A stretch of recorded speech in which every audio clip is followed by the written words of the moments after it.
Catus Maximus here. I've always kind of wanted a video just like this. There's many videos on how to reassemble locks, but I labeled this one intelligently because at least when it comes to locks that have a variety of security pins such as American locks, there's a way to intelligently reassemble them. And what I mean by that is American locks, if we get a little bit of zoom in here, have a variety of security pins such as these, which are serrated pins. We also have little serrated spools, and then even out Master Lock Pro Series, and actually rarely some Americans, they have regular spools. Now these spools are much better definition out of the Master Lock Pro Series than they are out of standard Master Locks. They're actually two different manufacturing processes. And just to point that out here, these spools that aren't quite as defined, aren't cut quite as deeply, don't have quite as sharp an edge, or actually what would be in like the Master Lock Magnums and 930s. The big solid steel Master Locks that are sold in stores actually have much inferior spools to their Pro Series, which have really nice flat edge, deep cut spools. And I just wanted to point that out.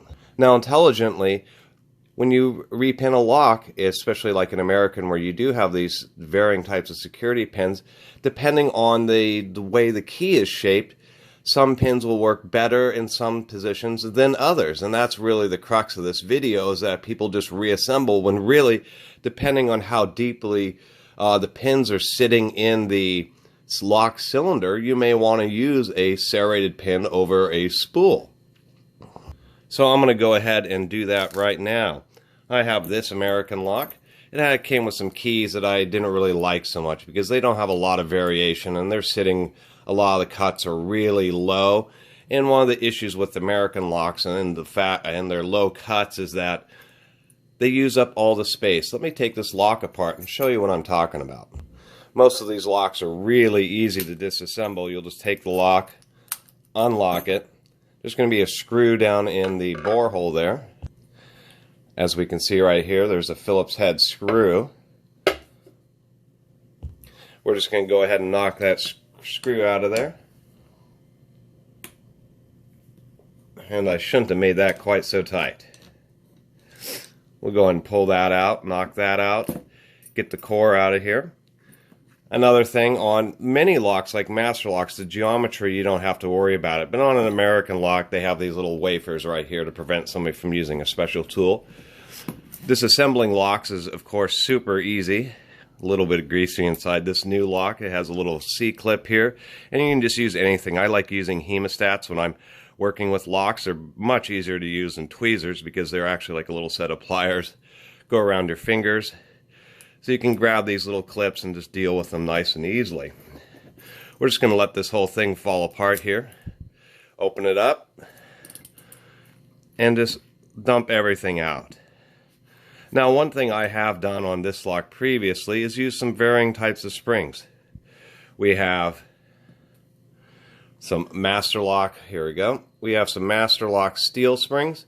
And then we have some American Lock copper springs. And the copper springs are softer than the steel springs, so that does increase the pick resistance of a lock because it gives different tension on each of the pins. Now really the most difficult portion of this process is of course getting some pins, but you can go to your local locksmith and just ask for them to dig through their old key bin. If you go through a very small locksmith, they may not have extra keys. I'm kind of fortunate we have some locksmiths in town that aren't particularly helpful. That's the easiest way of putting it. Then there's another large locksmith shop, which you would think maybe the larger business wouldn't be as friendly to people who want to fiddle around with locks. However, in my area, it turns out that the largest lock shop is also one of the most friendly. And when I asked if they had some pins where I could fiddle around with some locks, they gave me some pins. So it's been kind of nice to have a little supply to be able to fiddle around with. They have keys because they're constantly selling lots of locks to institution and rekeying them, so they have bins and bins of keys because all these locks will come pre-keyed with a unique key. They may need to master key them or just make them all work, a series of locks work to the same key, so they always have bins of keys. So what I've done is, and all these pins and everything was like $5 or $10 from them, is taken these keys that I didn't like, that didn't have very eccentric cuts on them, and got myself a set of keys where it does have low and highs and then low and then highs. Makes it a much more secure lock. Even though this is a 5-pin key, these locks actually do have 6 bores in them. And you can actually use a 6-pin or a 5-pin key, 6 pins with a 5-pin key. One pin will actually sit on this little slope. In an American lock, you would actually ask for a number 4 pin for that use. You'll want to get these key pins done up first so that you can see how deep, and you can know how deep. If a key has a real high cut on it, it means it's going to have a real short little pin on top of it, meaning that there's going to be a lot of space left in the hole. That's an opportunity to really use a serrated pin because many of the serrations are going to engage, and that's the real intelligence of intelligently reassembling a lock. It's not just putting the security pins in randomly, but to put them in the holes where you think they'll provide the most effect. Give me a second here, and I'm going to go ahead and actually toss the pins into this lock here and get it pinned up. When you have a series of pins, it's actually real easy. It's just a little bit of trial and error where you take a pin and say, I need one for the 6th position. I'll put it in there and say, put the key in, make sure it's in fully, and say, obviously, that's too tall. They need to be flush. They can't be a little bit high, and they cannot be a little bit low. They really got to be exact. So once you get the one that's just right, just a nice little Goldilocks pin, we can see just like that, it will come up perfectly flush. And that's important. If you have one that's a little too high or a little too low, when you reassemble the lock, it won't unlock, and it's a real disappointment.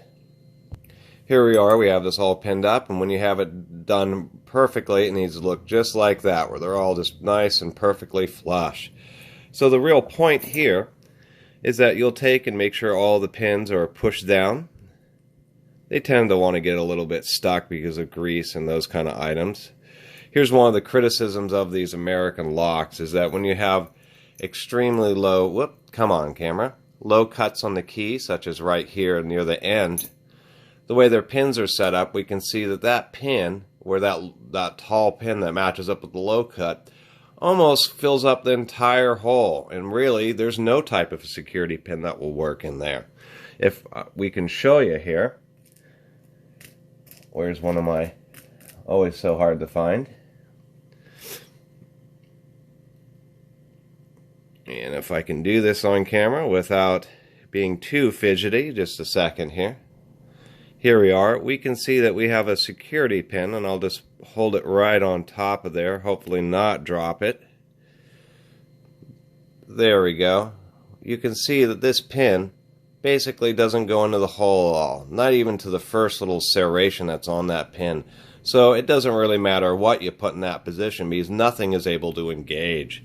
How security pins work is they sit down in the cylinder of the lock, and they get jammed up when the lock is in these, trying to push the pins, there we go, into the holes of this upper part known as the cylinder. This would be the plug, or Bible. Sometimes people call it the Bible, and that's what provides the security. Little serrations provide little notches that make the pins hard to move, that when people are trying to twist the lock, because they have to apply tension to it in order to pick it. That's the nature of security pins and, of course, lock picking. And what I like to do is just alternate the springs. It's not too hard to get the springs in here. The hemostat helps out a lot, so I just put in one copper spring, one steel spring, and just alternate back and forth. The hemostats really make this whole process go a lot more easy, or less fidgety, because you're able to get a hold of these little springs and then actually grasp them, and they're not tweezers, because you have a nice solid grip on them, and then you're able to actually force them down into each of the little bores that they need to go in, and it really only takes a second here, as we can see. The hardest part is really getting the pins into the lock once you've got the springs all done up. And just like so, we've now got a series of springs in there. I've made my pin selections here. So what I'm going to do is I'm just going to set them in there just to kind of show you what I've done here. What we have is we have one kind of a regular, that's not it. These pins are small in these little locks. Nor is that it. Where did you go? Here we go. We have a kind of a very lightly serrated pin. It doesn't do any good. This is from a master lock. So this is the pin that I'm going to use in this position right here. It will still catch a little bit, but since there's no ability for it to any of those security pins to really seat deep enough to be effective, you just use whatever you can, and that won't even balance in there. I have decided to go ahead and vary it. Now, one thing I did want to mention, a part about intelligently selecting or using these locks or repinning a lock, is that these little pins are manufactured, and they're not always manufactured perfectly, as we can see here. We can see that this pin has a little bit deeper serrations in it. It's a little bit more well manufactured, where this one's pretty good, but you can see that the little undercuts of the serrations just aren't quite as deep as this one.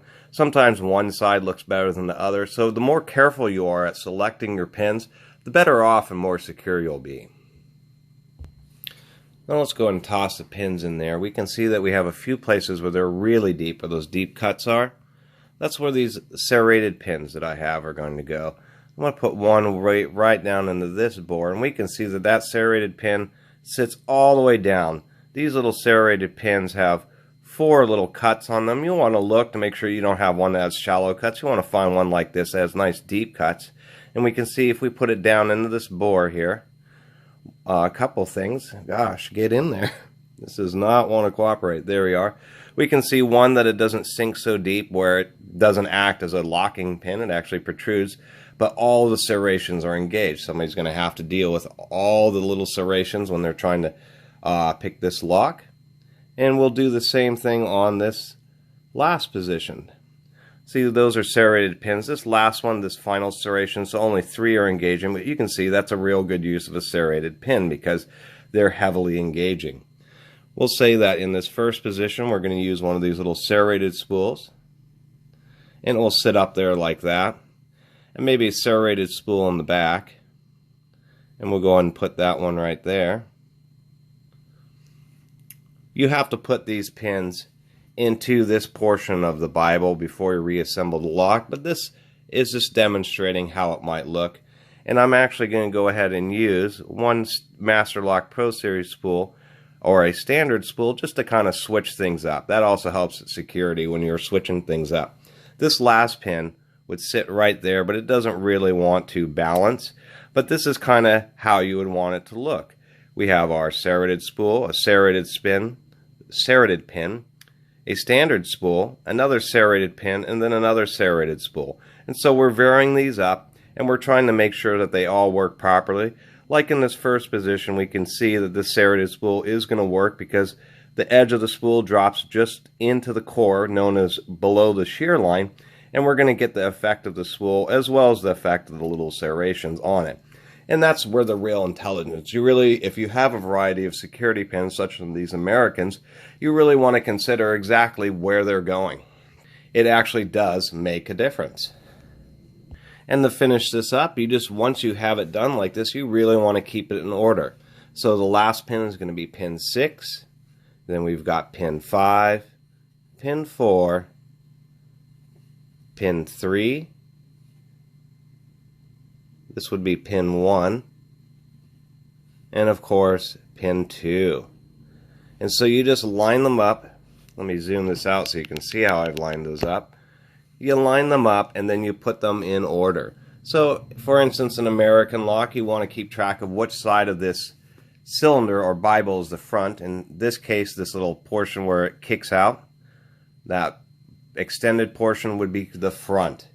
So this is going to be pin 1 and this is going to be pin 6, and you just kind of, this is probably the most finicky part. I actually use a little stand to hold this while I insert the pins, because it makes it much easier to have something that is holding this while you're trying to both use your little hemostats or your tweezers to insert the pin, hold it down, and then there's something called a follower, which is what you need to do to kind of hold all the pins in place as you place them, and then be able to slide the core of the lock in. Let me go ahead and put the pins in there now.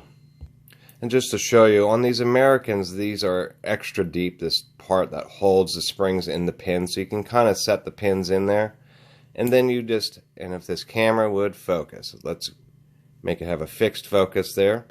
And you kind of set the pin in there, and then you have to push it down while simultaneously sliding your little follower over the top of it to hold it in place. Voila, we now have that assembled. The only thing you'll want to do before you finish reassembling the lock is you always double check the key. It really is unfortunate if you get mixed up on the pins, you get the lock reassembled and then the key doesn't work. And you always run your finger across the top just to make sure that the pins are all pressed down. They really and truly are the correct ones, not maybe one that's too short but is kind of caught up and isn't wanting to sync fully. And when you pull the key in and out, keep your finger over the top so the pins don't shoot out. Otherwise, you just take the little lock cylinder, put it in there, and just carefully slide it in place. Lock it up. Snap your little clip back on. We'll do that here. My hands are really fidgety. Some people have a hard time, including myself, working with these small items.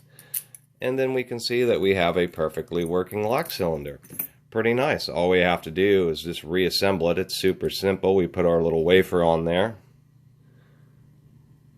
We put the cylinder up into the lock. We can see on this American that there's a little cutout on the right hand side in the lock body, so that's the direction it wants to go. And then just put on your cover, put the little nut in there, put the little screw back in,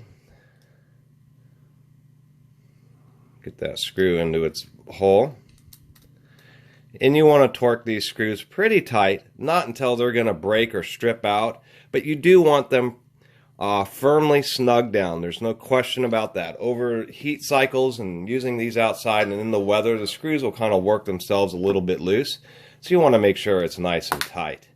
And voila, that's how we intelligently repin a lock, and then we have confidence, or more confidence, in this lock because we have heavy bitting. We know we've upgraded it to 6 pins. We know that it has all security pins, and we know that the security pins are now in their optimal locations. Serrated pins where they're going to engage many of the serrations, and then varying types of spool pins where they're also going to fully engage and actually provide their proper level of protection. Anyway, that's it for this kind of long video on how to intelligently repin a lock. I really appreciate everybody watching and subscribing. And if you haven't subscribed to the Catus Maximus channel, please do. Until next time, Catus Maximus out.